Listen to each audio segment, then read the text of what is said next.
Hello everyone and welcome to Moonride. This is Dave Johnson and I'm channeling the man in the moon. Today I'm going to talk a little bit about the Merkaba. This is not a political reading. I'm going to show you a little thing for protection. If you've seen my videos before, you might have noticed that I had one form of protection, which is the pyramid. This is two forms of protection. It's two pyramids. There's one going up and one going down, and they sort of cross each other like what they call a Merkaba. It's also similar to a Jewish star. So this stuff's really good for protection, and you can send this protection to others. So first of all, just imagine above your head a pyramid. And if you put that pyramid over your head, you can sort of watch it change colors as you put love in there. Just think about loving things. Think about kind things that you've done for another or another has done for you. Think about people who really love you. Think about good feelings of love, right? Think about happiness, any of those things, and just put them right there in that pyramid. Just fill it up, right? Now notice, we're creating our own pyramid here. We're making it real. We have the power to do this. Notice what color your pyramid is. Pyramids come in all different colors. I don't know why yet. I've been told it has something to do with the chakras, but we don't need to think that one pyramid color is better than another. They're just going to be different. It's just kind of nice to notice it. One day I'm going to figure out what the meanings are and I'm going to tell you. But for right now, notice the color, see the love. If you need any more love there, just put it on in.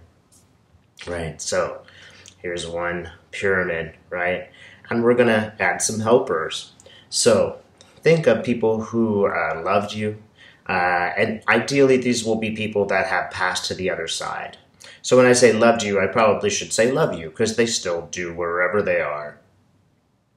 Think of those people. When you do this, you don't have to be totally democratic. You don't have to pick every single person that shows up, every single person that loved you. They won't be offended. Maybe this time Grandma will show up and next time Grandpa will show up. They're very easygoing up there, let's just say that. Think of that person. I'm going to pick my great-grandfather. And as I pick him, I'm just going to think about kind things that he did. This is kind of a tricky one for me. I didn't actually meet him, but I knew about him. I stayed in his house. I knew things that he did. He's just kind of come up a lot in my life these days, interestingly enough. So it does not matter really whom you pick.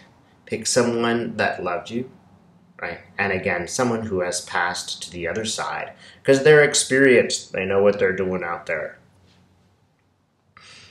Okay, and I can see some things that he did. Now I'm going to pick another person. And I'm going to pick my favorite aunt. Her name was Lissa. And as I think about her, she was really nice. So it's easy to find nice things that she did for me. Good. So as you pick these people, just welcome them into the room with you. You might even feel them in the room. You might feel them standing beside you, maybe with their hand on their shoulder, right? Or just standing there and just sort of supporting you. They might remind you of some things they did. They might also tell you some things that they never told you before. Maybe they were pulling some strings behind the scene. I find this is often the case, that they do things that are kind that they just don't tell us about. We don't know why we got the flowers. We just got the flowers. Enjoy this. Enjoy the presence of these people.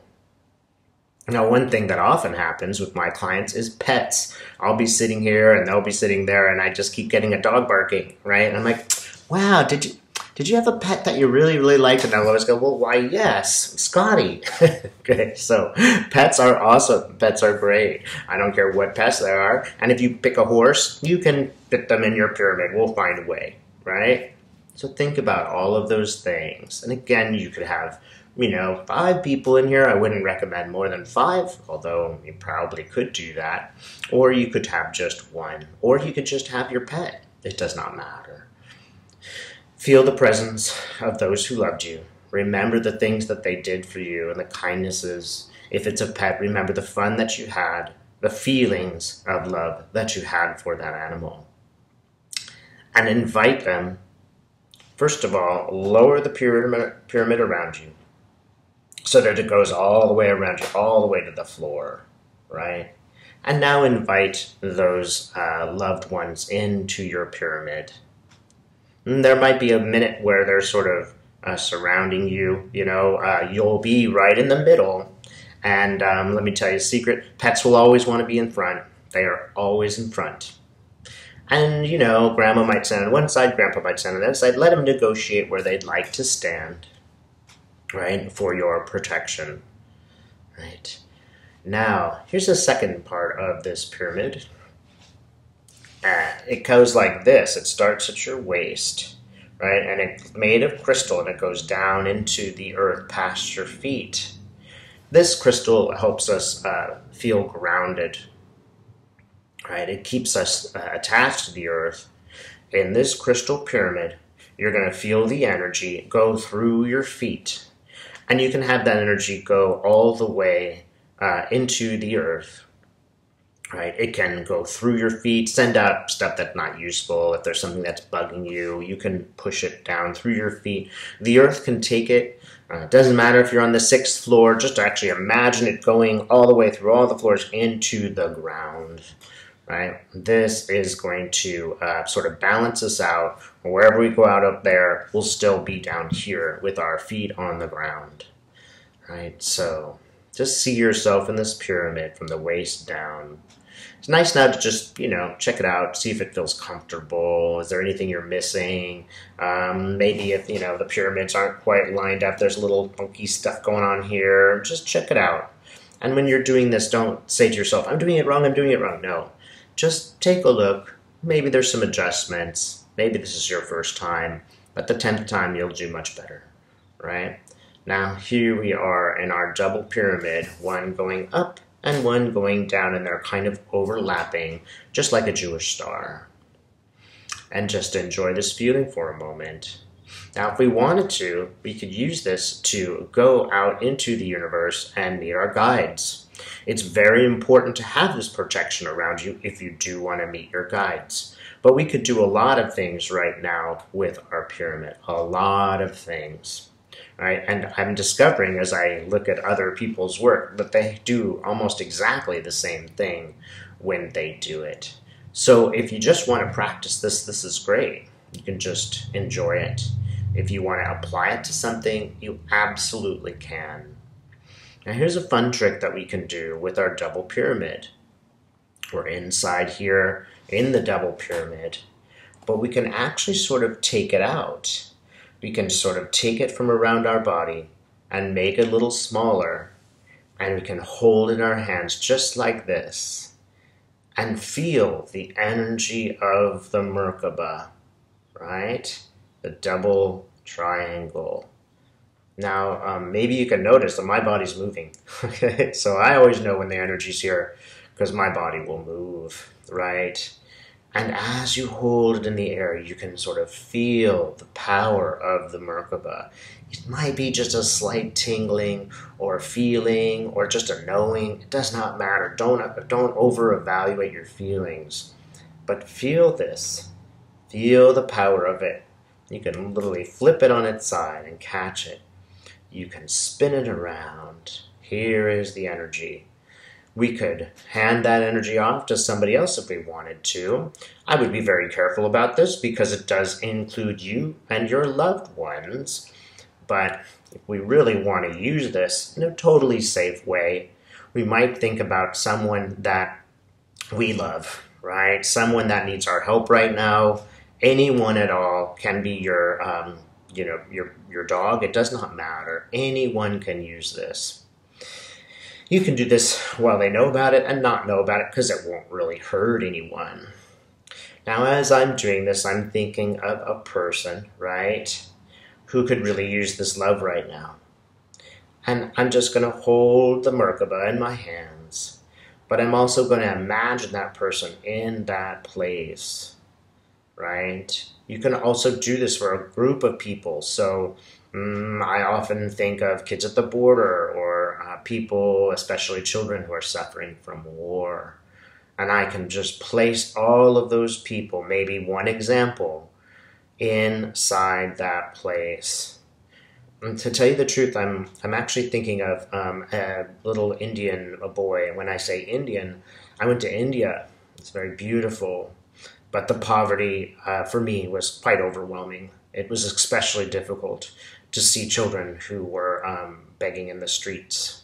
And there was one child in particular that really stole my heart. So I'm going to think about that child, and I'm going to surround him with this Merkaba, right? And I'm going to ask that he feel love, and I'm going to ask that he be lifted up.